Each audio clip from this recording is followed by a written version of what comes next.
Tea break time again. This is my latest mug. I borrowed it from my wife. It says, "I'd agree with you, but then we'd both be wrong." Yeah, I understand that.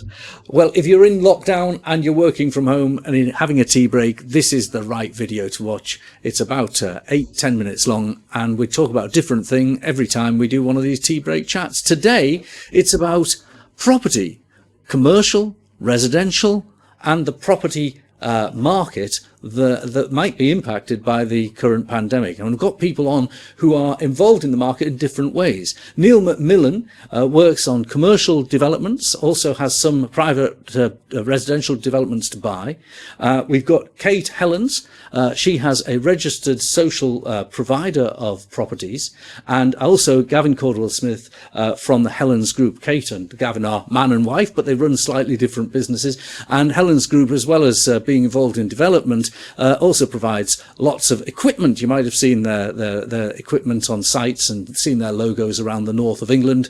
And they also own businesses that provide materials that are used for construction. So welcome all. Are you ready for your tea break? Have you got your tea ready? Mugs up, please. Yeah. Morning. Good morning. Excellent. Kate, you win the prize as best mug on this call, I think. Thank you. Let's start with you, Kate. I see that you had the best mug. Tell us what the business is and how you are developing, and has the pandemic held you up? Well, I run Helens Residential. We're a private registered provider of social housing. We've been in operation since 2012, and since then we've grown our portfolio to renting out 200 homes across the northern region. We deliver homes for both affordable rent on a rent-to-buy basis and intermediate home ownership like discount, market sale or shared ownership. So really your mission, I suppose, is to help people on the first step of their property ladder, or people who otherwise wouldn't be able to afford to rent on a more market-led basis. Yes, it's to give people a decent quality home, really, and security of tenure. We get a lot of people from private rental market who are told in a moment's notice that the house that they've been living in is going up for sale, or they're living in bad conditions, houses in states of disrepair. So we hope to give people a better choice, really, of a long-term future. We do want to help people who have aspirations to get on the housing ladder, and we do that through our home ownership products. But also some people do just want to rent, and those people should have a decent home too.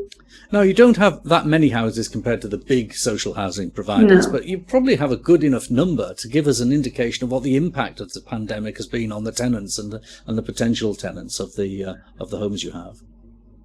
Yeah, I mean, demand is still very high. The few houses that we've had become vacant recently, we've had a huge demand.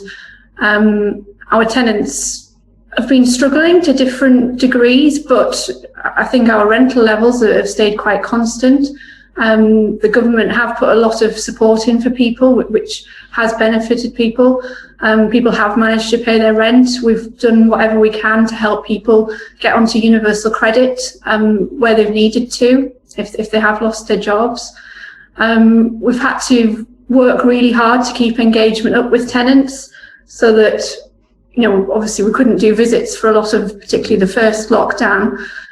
So we've used things like Zoom and a lot more phone calls to make sure that we keep in touch with our tenants, make sure the more vulnerable ones are okay. It's worked. Okay, let's bring in Neil McMillan now. We've heard about that side of property. I know you've been involved in a more straightforward market approach where you're selling new houses and building new houses. What's the market like for that, Neil? It rebounded really strong, Graham, after we opened again in around May time.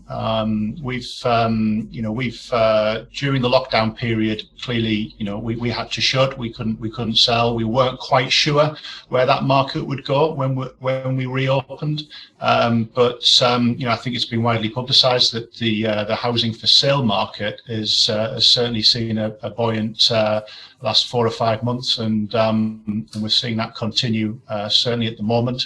The government's scheme to reduce stamp duty and eliminate it for most purchases certainly has been a help. And behind you, there's two buildings in your pictures. One, I believe, in the top one we can't see in detail, is Milburn Gate, the old passport office in Durham, which is currently being constructed, and then Framwell, which is also in Durham, which has been completed.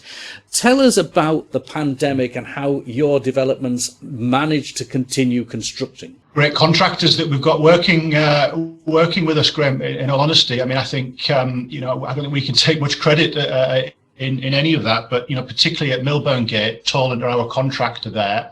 They've done a fantastic job of keeping going. They've never stopped at all this year. Clearly, we've been impacted as a result of the need for social distancing. They've more than doubled the welfare facility they've got on site.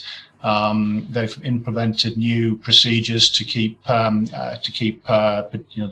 site in terms of how it operates, and people walk around it in a much safer manner. I think that the government's second lockdown, at least they was very specific and said that work on construction sites should continue. In the first lockdown, people all thought everyone had to go home.